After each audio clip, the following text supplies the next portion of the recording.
बच्चों स्वागत है आपका हमारे चैनल सीखो फिजिक्स पर।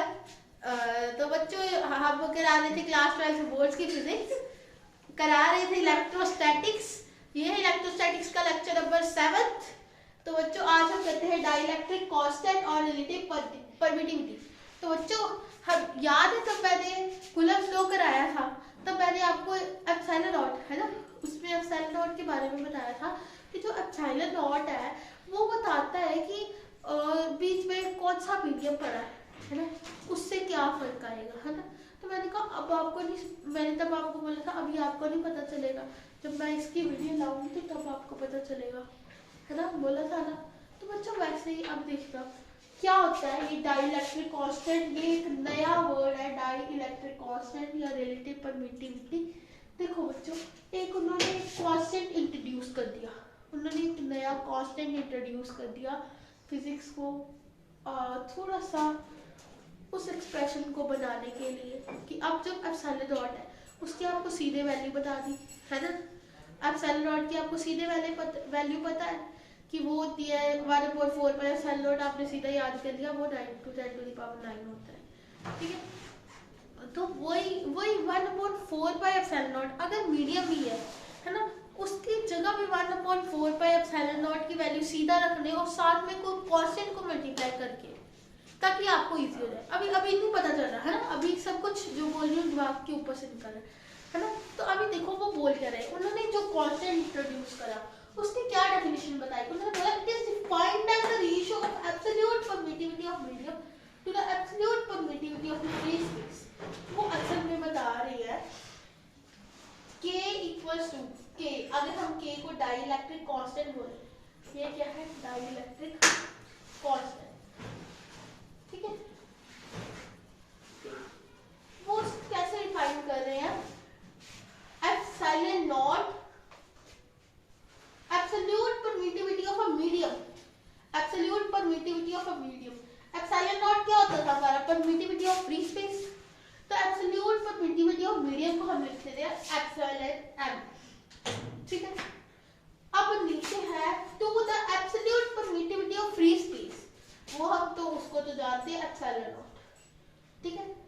ये डाइलेक्ट्रिक है कांस्टेंट, उसको मैं k से लिख रही हूँ। Epsilon m is what, permittivity of medium, ठीक है, is permittivity of medium, permittivity of medium, ठीक है। अब बोलोगे अब आप क्या कहना चाह रहे थे वो बताओ। तो बच्चे देखो इधर से अगर मैं देखो इधर एप्सिलॉन m लिखूं, एप्सिलॉन m की वैल्यू निकालूं तो क्या हुई, k एप्सिलॉन नॉट हुई ना, k एप्सिलॉन नॉट, बताओ हुई कि नहीं हुई, हुई ना। तो बच्चों इधर देखो आपको क्या पता चल रहा है, इससे क्या फायदा हुआ। देखो आप ऐसे लिखते थे 1/4 pi epsilon naught equals to 9 × 10⁹ है ना। ये तो आप तब लिखते थे 1/4 pi epsilon not given q/r² है ना, ऐसे लिखते थे। अगर जब एप्सिलॉन m आ गया, जब एप्सिलॉन m आ गया है ना, तो अब आप कैसे लिखोगे है ना, तब आपको जी एप्सिलॉन m की वैल्यू चाहिए है ना, तब इसको तो आपने सीधे सॉल्व कर दिया है ना। अब आप देखो अगर एप्सिलॉन m की वैल्यू अगर सीधी अब हर जगह वेरी करेगी ना, मीडियम के लिए एप्सिलॉन m की वैल्यू हर जगह वेरी करेगी, हर जगह एप्सिलॉन m की वैल्यू वेरी करेगी ना। ग्लास में कुछ और होगी, वाटर में कुछ और होगी है ना। ईयर में हमें पता है ना, ईयर में हम पढ़ते थे ना 8.85 इंटू ऐसी होती है ना, 8.85 इंटू 10⁻⁻12। इसके मैंने आपको यूनिट्स बता दिए थे तब क्या थे है ना, newton metre square, newton inverse metre -2 coulomb square, ऐसे थे इसके यूनिट। एक बार देख लेना, I haven't remembered properly but I think ऐसे थे न्यूटन इनवर्स। बाकी बच्चों आप कंफर्म कर लेना, ऐसे थे newton inverse metre -2 coulomb square, यही थे, ठीक है। बच्चों अब देखो अगर इसकी वैल्यू आप सीधा लिख देते थे है ना, अब एप्सिलॉन m की आपको मान लो कुछ वैल्यू दी नहीं है, कोई देगा भी नहीं, कभी नहीं देगा एप्सिलॉन m की वैल्यू आपको, कभी भी नहीं, क्यों वो भी बताऊंगी। अगर मान लो आप लेट कर लो एप्सिलॉन m की आपको कोई वैल्यू दे दी, कुछ दाना टिमकाना ले लो, मान लो दे दिया आपको 6.06 इंटू 10 टू द पावर कुछ भी 19 कुछ भी लिख लो, ठीक है। तो बच्चों आपको 4 की वैल्यू भी पुट करनी पड़ेगी, पाई भी मल्टीप्लाई करना पड़ेगा, और एप्सिलॉन की गंदी सी वैल्यू को भी सॉल्व करना पड़ेगा। तो कितना टाइम लगाओगे इसको सॉल्व करने के लिए? तो फिजिसिस्ट ने क्या सोचा, हमें अगर इसका कंपैरिजन किसी एप्सिलॉन नॉट के साथ कर दे, इसका कंपैरिजन हम एप्सिलॉन नॉट के साथ कर दे और वैल्यू निकाले एप्सिलॉन नॉट में। अब देखो अगर हम इसको यूज करें, एप्सिलॉन एम की जगह के एप्सिलॉन नॉट, ये लो, अब एप्सिलॉन एम था ना, अब मैं इसको लिख दूं 1/4 पाई इंटू के एप्सिलॉन नॉट लिख दो। तो देखो अब मेरे को क्या फायदा हुआ, अब मैं के इधर लिख दूं 4 पाई एप्सिलॉन नॉट। अब इसकी वैल्यू मेरे को पता है, फिर से क्यों पता है ना, तो इसकी वैल्यू क्या हो जाएगी 9 into 10 to the power 9 upon K, है ना। यानी कि उन्होंने क्या ऐसा डाइइलेक्ट्रिक कांस्टेंट एक ऐसा वर्ड इंट्रोड्यूस कर दिया कि जो उसके एप्सिलॉन नॉट के साथ रिलेशन बता रहा है कि कितना जो के है कितना उसमें एप्सिलॉन नॉट से कितना उसका डिफरेंस जा रहा होगा, ठीक है। कौन सी वैल्यू एप्सिलॉन नॉट के साथ मल्टीप्लाई करे तो एप्सिलॉन एम आएगा, ठीक है। अब देखो, अब ये देखो धीरे धीरे चीजें प्रोसेस करना, धीरे धीरे, ठीक है। उसके हम डेरिवेशन भी करेंगे, पहले आप खुद इसको टेक्निकली देखो, ठीक है, डेराइव भी करेंगे। तो मैंने बोला था जब हम मीडियम को रखेंगे, जब हम मीडियम को रखेंगे तो फोर्स होगा कम, उसको हम डिराइव भी करेंगे। पर देखो खुद देखो कैसे, अब देखो जो हमारी फोर्स होती थी वो हम क्या लिखते थे Q1 Q2 bye R square, ठीक है। नीचे क्या होता था 4 पाई एप्सिलॉन नॉट, ठीक है। अब देखो एप्सिलॉन नॉट, अब देखो जब हमने एप्सिलॉन m रखा, तो एप्सिलॉन m बड़ा है कि एप्सिलॉन नॉट बड़ा है, ये बताओ मेरे को पहले। एप्सिलॉन m बड़ा है कि एप्सिलॉन नॉट बड़ा है?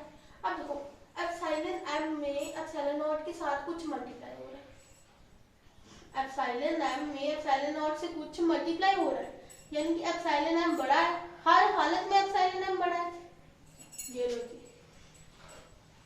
एप्सिलॉन नॉट से बड़ा है, देखो समझ रहे हो, देखो एप्सिलॉन m के एप्सिलॉन नॉट के बराबर है, यानी कि ये तो फिक्स हो गया कि एप्सिलॉन m है जो वो एप्सिलॉन नॉट से बड़ा है, क्योंकि कुछ मल्टीप्लाई हो रहा है साथ में, एप्सिलॉन नॉट के साथ ही कुछ बड़ा कुछ साथ में मल्टीप्लाई हो रहा है, यानी कि एप्सिलॉन m बड़ा है। अगर एप्सिलॉन m बड़ा है तो ये देखो इसका इनवर्स में रिलेशन है, यानी कि ये बढ़ेगा तो फोर्स क्या होगा, कम होगा, फोर्स घटेगा, ठीक है। इसको और भी तरीके से समझ सकते हैं, वो डेरिवेशन है। अगर आपको पूछते हैं prove that when we introduce a medium on introducing, ऐसे पूछ सकते हैं on introducing a medium force will reduce, prove that, show that, ऐसे भी बोल सकते हैं। तो बच्चों उसमें आप क्या करोगे, ये तो हो गई, मैंने आपको ऐसे, अगर आप चाहो तो ऐसे भी समझा सकते हो, बट ऐसे समझाना लिटिल बिट डिफिकल्ट, हम उसकी डेरिवेशन कर लेते हैं। बट आप इतना समझ पाए हो ना, एप्सिलॉन m हमेशा बड़ा होगा एप्सिलॉन नॉट से, और अगर बड़ा है तो अगर नीचे कोई चीज बढ़ती है तो ऊपर वाली चीज कम हो जाती है। और ये भी पता चला कि डाइइलेक्ट्रिक कांस्टेंट का आविष्कार क्यों हुआ, क्यों किसी ने ये वर्ड इंट्रोड्यूस करा, ताकि हम उसको सीधा वैल्यू को पुट करें, ठीक है ना, ताकि हम सीधी 1/4 पाई एप्सिलॉन नॉट की value 9 into 10 to the power 9 put कर सके, ठीक है।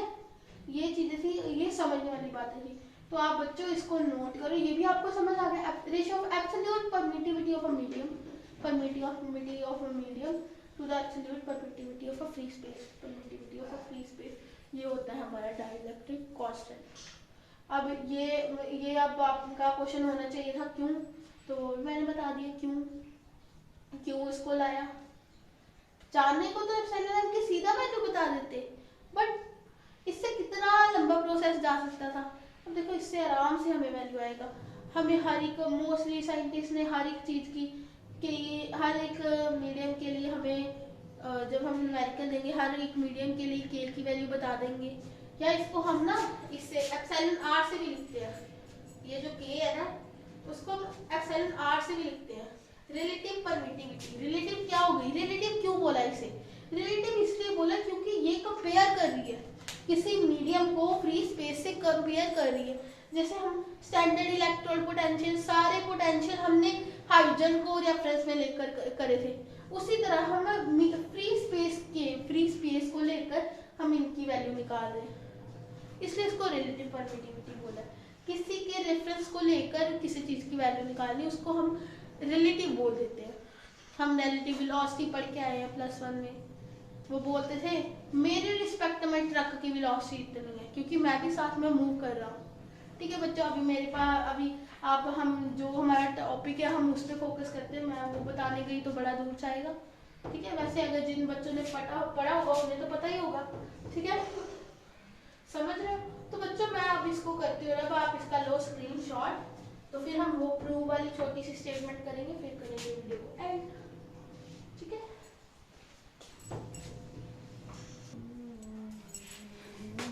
तो बच्चों ये आपको क्वेश्चन आ जाता है बोर्ड में, अरे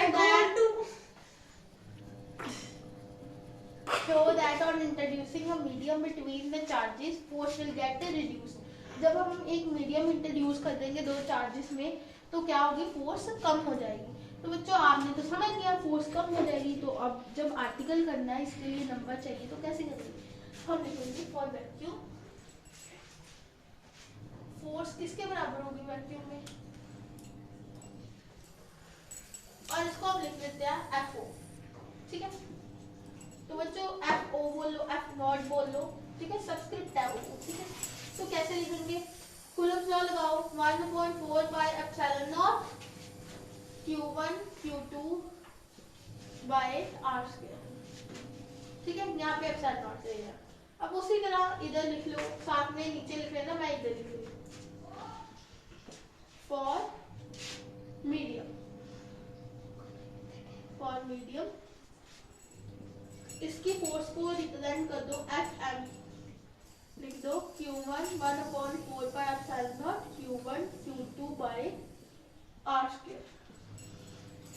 अब देखो epsilon naught की जगह क्या कर दो, epsilon means what, permittivity of medium. जब मीडियम को इंट्रोड्यूस कर देते हैं तो परमिटिविटी ऑफ मीडियम लगाएंगे, जब स्पेस है तो क्या लगाएंगे, परमिटिविटी ऑफ फ्री स्पेस। और साथ में यहाँ पे लिखना मत बोलना Q1 Q2 are the two charges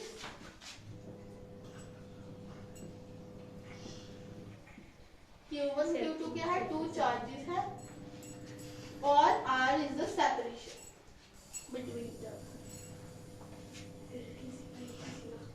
R क्या है, सेपरेशन between them। ठीक है, और देख लो, और लिख दो epsilon m be the permittivity of medium at the, epsilon not भी लिख दो साथ में, वैसे पता है ये तो दिख के ही पता चल जाता है, बट फिर भी आप लिख दो epsilon not and epsilon m be the permittivity of free space and the medium respectively. Permittivity of free space and medium respectively.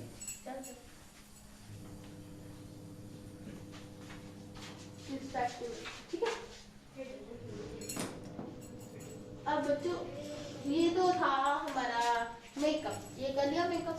अब बच्चों इसको क्या करो, इसको 1 मान लो, इसको 2 मान लो। अब क्या कर दो, लिख दो डिवाइड 2/1, या 1/2 कर लो, 1/2 कर लो, एक ही बात है, 2/1 करो 1/2 करो, कोई बात जैसे मर्जी करो, जैसे आपका दिल करे, मैं 1/2 करूँ।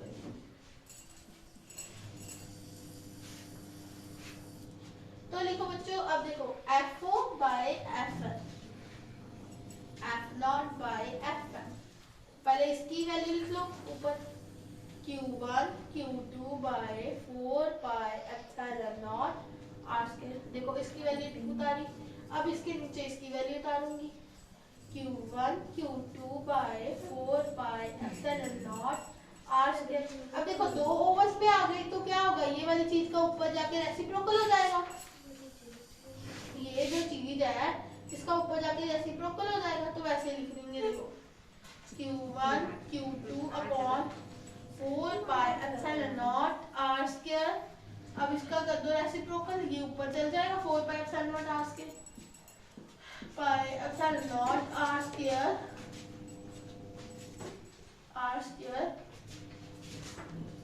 Upon Q1 Q2। अब जो कट्टम पिट्टम होता है वो कर दो, ये और ये कट रहे हैं, ये और ये कट रहे हैं, 4 पाई एप्सिलॉन नॉट कट रहा है, 4 पाई एप्सिलॉन m था ना एक जगह पे, यहाँ पे m था ना, यहाँ पे m आएगा, m आएगा, m इधर आएगा, ठीक है। अब देखो 4 पाई और 4 पाई कट जाएगा, अब बचा क्या एप्सिलॉन m बाय, ये देखो ये सब कुछ कट गया, यहाँ पे क्या बचा एप्सिलॉन m और नीचे बचा एप्सिलॉन नॉट। यानी कि हमारे पास क्या आ गया F naught by F M equals to epsilon M by epsilon naught, ठीक है ना। अब देखो अब हम निकालें एफ एम, क्योंकि हमें बताना है कि मीडियम की जो वैल्यू है फोर्स विल गेट रिड्यूस्ड, है ना। अब देखो हमने पहले डाइलेक्ट्रिक कांस्टेंट की वैल्यू निकाली थी, वो कितनी थी absolute permittivity of a medium upon absolute permittivity of a free space. यानी कि ये जो है ये k की वैल्यू है, तो इसको k के बराबर लिख दूं मैं, तब करके आप उधर लिखा हुआ तो मैं इधर इसको k लिख दूं। Epsilon m bye epsilon naught की वैल्यू k के बराबर होती थी ना, तो मैं इधर k लिख देती हूँ, ठीक है। अब देखो यहाँ से fm की वैल्यू निकालो तो क्या आ जाएगा, fm की वैल्यू आ जाएगी f नॉट बाय के। ये देखो ये उधर जाके मल्टीप्लाई हो जाएगा और ये वाला इधर आके डिवाइड हो जाएगा, fm की वैल्यू आ गई f नॉट बाय के। इससे क्या पता चलता है कि force in medium will reduce to k times, जितनी पहले फोर्स थी वो k टाइम्स कम हो जाएगी, डाइलेक्ट्रिक कांस्टेंट टाइम्स कम हो जाएगी। क्या लिखेंगे, फोर्स